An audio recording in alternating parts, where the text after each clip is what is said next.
It's another beautiful evening to fly, but it is quite strong. When the wind's strong, it can make launching dangerous and scary if you don't have the right skills. In this video, how to cope with strong wind, how to launch flawlessly, and some tips and tricks to keep you safe.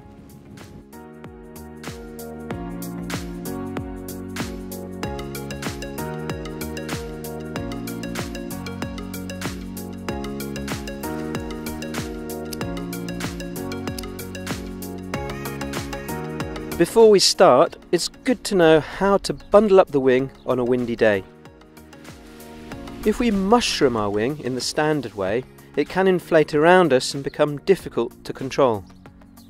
To avoid this, take in some extra rear riser before bundling the lines. That way, as you bundle the wing, you'll have less of the leading edge under tension and you'll find it a lot easier to move around launch.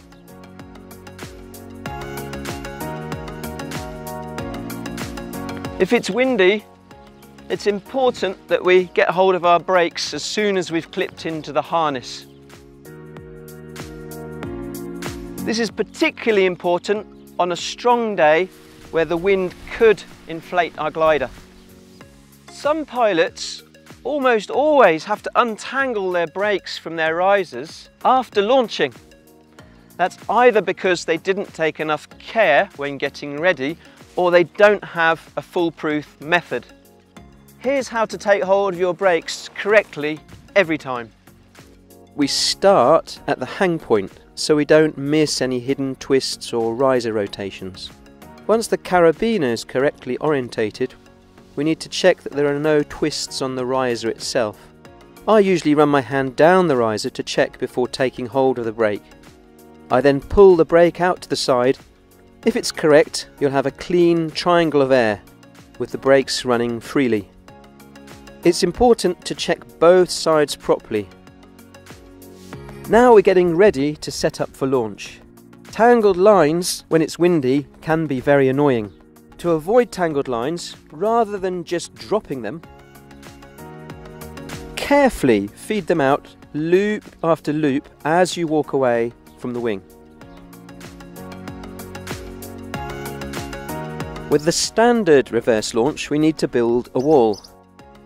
You can make this easy by stepping into wind and putting some tension on the lines. If necessary, you can pop the wing by pulling assertively on the A's, always being ready to kill the wing with the brakes. One common mistake is wrapping too much brake when it's windy. This allows the wind to get under the trailing edge of the canopy, making it impossible to control. Assuming it's not too windy, simply brace yourself against the wing. Having some tension on the A's will help force the wing, including the trailing edge, to sit on the ground.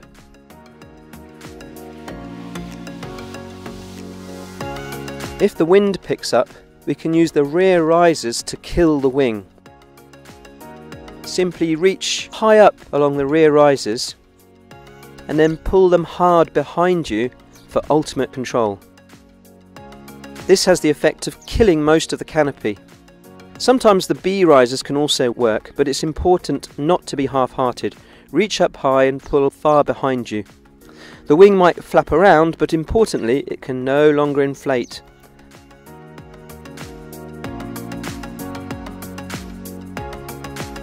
When getting ready, we need to move to the centre of the wing and start with our body balanced nice and square to the canopy. Now let's look at the 5 phases of a reverse launch. With the initial lift, we're aiming to have the wing inflate and lift off the ground from the middle. It's therefore important that we give the wing some proper encouragement. If we're too hesitant, the wing can be sluggish to inflate and less likely to lift from the middle. After the initial oomph, we need to inflate the wing overhead. This phase is all about energy management. Remember not to anchor yourself, rather remain ready to either give more energy or release some. If the wing is climbing slowly, add more energy by stepping back. If the wing is climbing quickly, let it pull you towards it to release some of that energy. Don't be tempted to add the brakes in this phase. Rather, use your body to either add or release energy as required. Lots of pilots miss out the third phase and try to turn before controlling the wing, leading to out-of-control takeoffs. Controlling the wing means having it exactly overhead before you turn. To do that, we need to manage the wing on all axes. Most importantly, we need to manage the wing on its pitch axis. That means stopping the wing from flying, catching it. We also need to manage the roll. Quite simply, that means moving laterally to the left or right to get under the middle of the canopy. In the fourth phase, once we've controlled the wing, then we can turn. If we turn before we've controlled the wing, we can inadvertently weight one side of the glider, causing the wing to roll away from us. Remember as you turn to stay in touch with the glider by maintaining brake contact. The final phase of our reverse launch is all about commitment. Here it's important to load the wing quickly by sinking onto it and pushing forwards on the chest strap.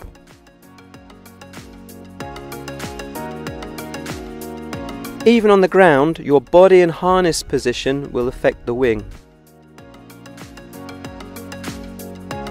During the inflation and control phases of the launch, we should already be moving to the centre of the wing. And whilst most pilots understand this, many pilots fail to understand how to move to the centre and how our body position and twist can affect the roll of the wing.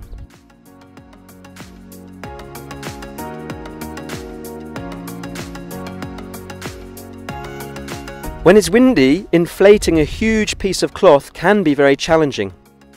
Kite surfers will be well aware of the wind window.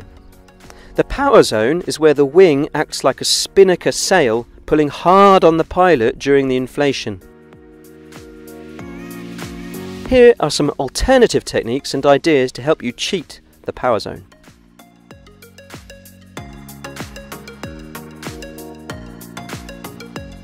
I call this the ball launch. It reduces the area of wing that's exposed to the power zone as the wing inflates. Start by exposing the centre 20% of cells. It's also important to clear the wing tips. You can even fold the wing tips slightly and temporarily hold them in place with small rocks. Take the centre A's and gently pull them towards you until the wing starts to catch the wind. Pull less A's as the wing starts to inflate, and now as the wing is half inflated, keep pulling the A's but start to feel more of the energy of the wing through the risers with your body. Make sure you inflate the whole wing, if necessary clearing the ears as the wing comes overhead. This launch is not without risk. Be extra vigilant with your lines, being sure they're untangled before attempting this technique.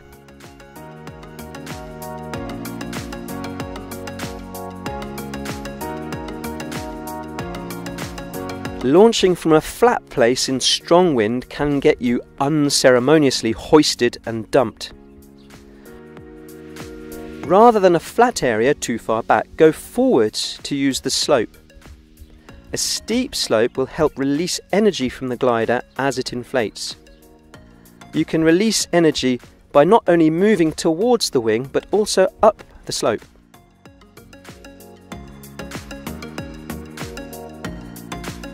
If it's windy but there isn't much of a slope, you can simulate one. By crouching down slightly as you start to inflate, you can release some energy by standing up as you move towards the wing. Another way to avoid inflating the whole wing through the power zone is to bring it up on the roll axis on the side of the wind window. This is called the Cobra launch. With the Cobra launch, we're essentially teasing the wing up using one wingtip. The key is to let the tip climb at around 10 degrees from the vertical. It's a fine balance between pulling the A-riser and adding and releasing the brake for the same side, so as to keep the wingtip just off the vertical. Too vertical and it'll collapse. Too low and it'll fall to the ground. It's important to be patient. The wing will only climb when the wind is strong enough. If the conditions are a bit gusty, just allow the wing to climb when it's ready.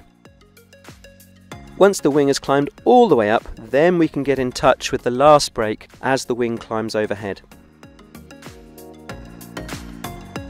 If you want to get good at this stuff, if you want to increase your confidence with strong wind launches, you need to practice, and you need to practice on ideally some smooth hills and also ground handle every time you get the chance. If this video was useful, please give it a thumbs up. You can like and subscribe. Until next time, happy landings.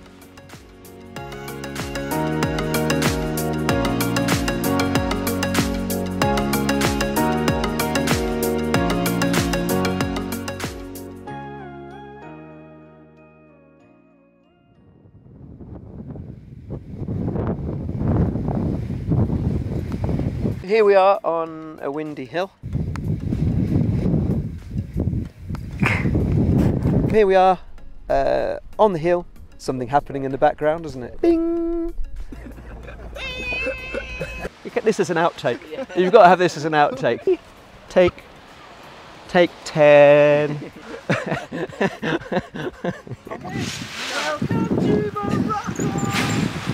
You can like and subscribe somewhere below.